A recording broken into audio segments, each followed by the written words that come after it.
មកដឹងអត្ថន័យពិតប្រាកដនៃរូបព្រះពុទ្ធតូចៗដែលនៅជាប់ព្រះកាយបដិមាព្រះលោកេស្វរៈសម្រាប់បដិមាព្រះពោធិសត្វអវលោកេតិស្វរៈឬព្រះលោកេស្វរៈឬលោកកេសរត្រូវបានគេឆ្លាក់ឡើងដោយមានសភាពបែបនេះតាមគោលតនយានក្នុងពុទ្ធសាសនាមហាយាន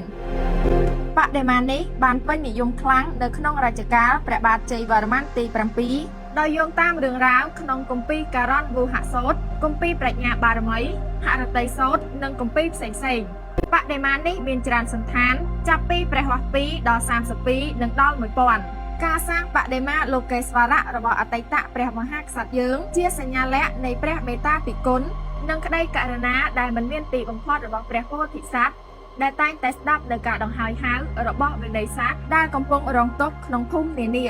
បដិមាតូចៗដែលឆ្លាក់គង់នៅលើព្រះបាទ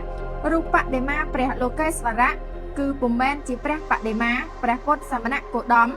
ឬព្រះសមុនីពុទ្ធឡើយតែជាតួអង្គព្រះអមិតភពុទ្ធជាតួអង្គពុទ្ធក្នុងដែនសុខោទ័យមានរឿងរ៉ាវច្រើនក្នុងគម្ពីរមហាយានដែលបានពោលបែងចែកក្នុងក្រុមនៃព្រះពោធិសត្វដោយឡែកនេះជាអដ្ឋាបដិរូបដែលអង្គមហាក្សត្រខ្មែរបានរំលេចឡើងជំនួសឲ្យការសរសេរដើម្បីឲ្យសាសនិកបានគោរពបូជានេះជាតួអង្គព្រះពោធិសត្វក្នុងព្រះពុទ្ធសាសនាមហាយានពុំតាក់ទងនឹងទេវតាឡើយហើយរចនាបថបែបនេះជាអត្តសញ្ញាណនៃបដិមាកម្មរបស់ខ្មែរដែលប្រទេសដទៃមួយចំនួនកាន់ព្រះពុទ្ធសាសនាមហាយានដែរពុំបានឆ្លាក់នឹកដល់អត្ថន័យទាំងនោះដូចខ្មែរយើងឡើយ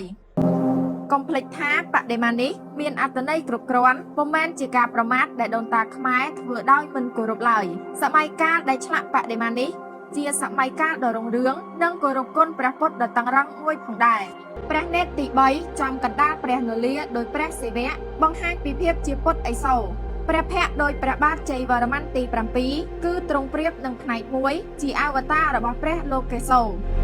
រូបព្រះតថាគតប្រថាប់ពេនសមាធិមុទ្រាទំហំតូចៗពេញព្រះវរកាយជំនួសឲ្យពុទ្ធិសេតរបស់ក្រុមនៃព្រះតថាគតក្នុងរន្ធព្រះលោមាតមគម្ពីរការណវរុព្រះហស្តស្ដាំរៀលឡើងទៅលើទ្រង់កាន់ព្រះនាងសដក្សរីមហាវិជ្ជាគម្ពីរករណវុហសូត្រគង្វេនិងវជ្រះទៅតាមលំដាប់ម្រាមព្រះបាទនិងព្រះទម្រង់ទ្រង់ព្រះបាទរូបព្រះតថាគតតំណាងឲ្យទ្រង់ជាធំប្រសើរជាងបណ្ដាព្រះតថាគតទាំងឡាយព្រះកេសាមានលក្ខណៈជាចតាមកុដរាងមូលដូចបំពង់ព័ទ្ធដោយអង្កាំពោពេញដោយរូបព្រះតថាគតមានរូបព្រះអមិតភៈប្រតិស្ថានខាងមុខបញ្ជាក់ឲ្យដឹងថាទ្រង់ជាព្រះលោកេស្វរៈព្រះនាងប្រាជ្ញាបារមីនៅត្រង់ព្រះឧរៈតំណាងឲ្យគម្ពីរប្រាជ្ញាបារមីរតយសោតដែលជាគម្ពីរសង្ខេបរបស់គម្ពីរប្រាជ្ញាបារមីសោតដែលជាគម្ពីរដោយពុស្ដាព្រះនាងប្រាជ្ញាបារមីជុំវិញព្រះសន័យ8អង្គតំណាងឲ្យគម្ពីរប្រាជ្ញាបារមីសោតដែលជាច្បាប់ពុស្ដា8គម្ពីរព្រះហស្ថខាងឆ្វេងរាចុះមកទ្រង់កាន់ចក្រខ្សែអង្កាំធោទឹកអមរិតនិងព្រះខ័នតាមលំដាប់